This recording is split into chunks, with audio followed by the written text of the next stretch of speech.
Mia and Alex loved museums.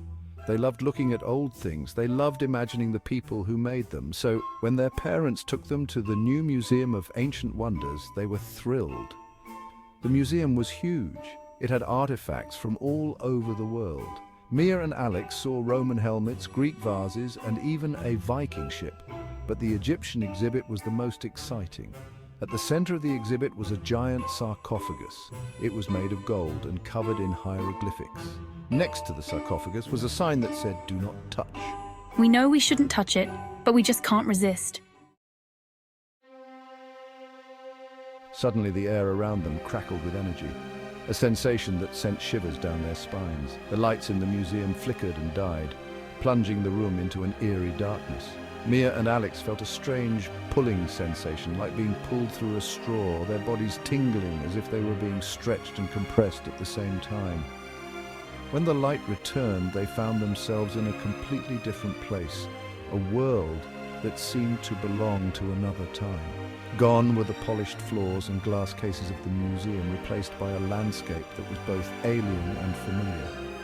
They stood on a dusty road, the air thick with the scent of spices and something unfamiliar, a mix of aromas that hinted at an ancient world. Before them sprawled a city unlike any they had ever seen, its grandeur and mystery captivating their senses. Buildings of sun-baked mud brick rose on either side of the road, their flat roofs shimmering in the intense sunlight, casting long shadows on the ground. People in simple linen clothes bustled about, their voices a strange mix of sounds, a symphony of an ancient language. Alex, do you see this? We're in ancient Egypt. Look at the pyramids in the distance. This is incredible. I can't believe my eyes. The history books don't do it justice. How did we get here? This feels like a dream, but everything is so real. The streets of the ancient city buzzed with life. Merchants hawked their wares from colorful stalls. Donkeys laden with goods clattered over the uneven stones. The air hummed with the sounds of bartering and laughter. Mia and Alex wandered through the bustling marketplace, their senses overwhelmed by the sights, sounds and smells.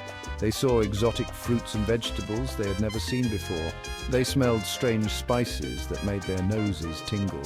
As they walked, they noticed something even more amazing than the market. In the distance, rising above the city like giant triangles of stone, were the pyramids. Even from afar, their size was breathtaking.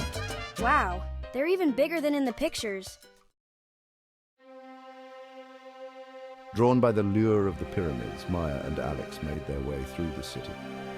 As they drew closer, they saw hundreds of people working on the massive structures. Men pulled huge stone blocks on rollers, their muscles straining with the effort. Others used copper tools to shape the stones with surprising precision. Curious, Mia and Alex approached a man who seemed to be overseeing the work. He wore a clean linen kilt and a necklace of colorful beads, marking him as someone important. He smiled kindly at the children, his eyes crinkling at the corners. Welcome, young ones. I am Pacer, an architect of the pharaoh. What brings you to this grand construction? We were just drawn here. It's amazing. Yeah, how do you build something so massive? Pacer spent the afternoon explaining the intricacies of pyramid construction to the two children. He described how each stone was meticulously placed to ensure the pyramid's stability and grandeur. We cut these massive stone blocks from quarries miles away and transport them here. It takes a lot of effort and coordination to move these stones. He showed them how ramps were used to move the stones higher and higher. These ramps were essential in constructing the towering structures that have stood the test of time.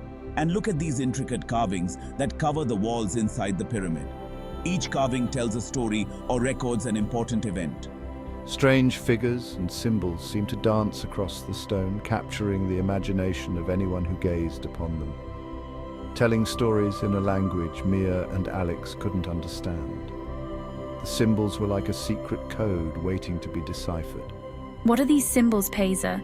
They look so mysterious and beautiful. These are hieroglyphics. They are the written words of our people, used to record history, tell stories, and communicate important messages. They are the written words of our people. Each symbol represents a sound or an idea, forming a complex and beautiful language. Each symbol represents a sound or an idea.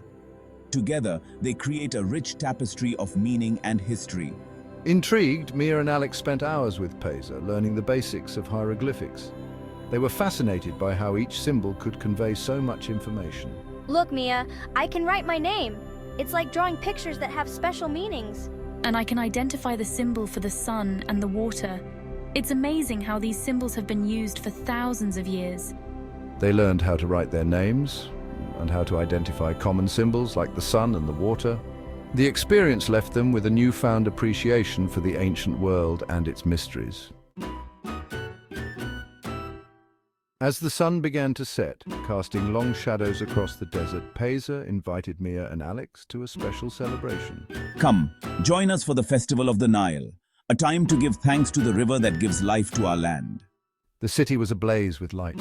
Torches lined the streets, casting a flickering glow on the crowds of people. Musicians played lively tunes on flutes and drums, their music echoing through the night air. Wow, Alex. Look at all the people dancing and the musicians playing. And the smells, roasting meat and sweet cakes. It's amazing. People danced in the streets, their laughter echoing through the night. Everywhere Mia and Alex looked, there was joy and celebration. The highlight of the festival was the grand appearance of the pharaoh himself, a moment that everyone eagerly awaited all year. He was carried through the crowd on a magnificent litter, his golden headdress gleaming in the torchlight, casting a golden hue over the faces of the onlookers. Look, Alex, it's the pharaoh. He looks even more majestic than I imagined. People bowed low as he passed, their voices raised in cheers and chants, creating a symphony of reverence and excitement. As the pharaoh approached the center of the city, a group of dancers took their positions, ready to perform an ancient dance that had been passed down through generations. The dancers, they look so graceful. Their movements are like poetry in motion. They wore flowing robes and elaborate headdresses, their bodies swaying rhythmically to the music, each step and gesture telling a part of the story. Mia and Alex watched in awe as the dancers spun and leaped, their movements telling a story without words, a tale of gods and heroes, of love and war. This is incredible, Alex. The pharaoh's dance is said to bring good luck for the coming year. I feel like we're part of something truly special. Mia and Alex found themselves caught up in the excitement of the moment, clapping and cheering along with the crowd, feeling the energy and joy that filled the air. I've never seen anything like this, Mia. It's truly magical. The way the dancers move, the music, the atmosphere. It's like stepping back in time. The pharaoh's dance was a spectacle that Mia and Alex would remember forever, a vivid memory of a night filled with wonder, tradition, and the timeless magic of ancient Egypt. As the festival drew to a close, Mia and Alex felt a pang of sadness.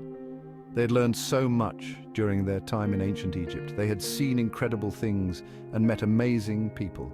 They had even learned a little bit of hieroglyphics. It seems your journey through time is coming to an end, but the knowledge and experiences you have gained here will stay with you always. Pesa found them near the edge of the city, gazing up at the star-filled sky. He smiled kindly at them, his eyes twinkling in the moonlight.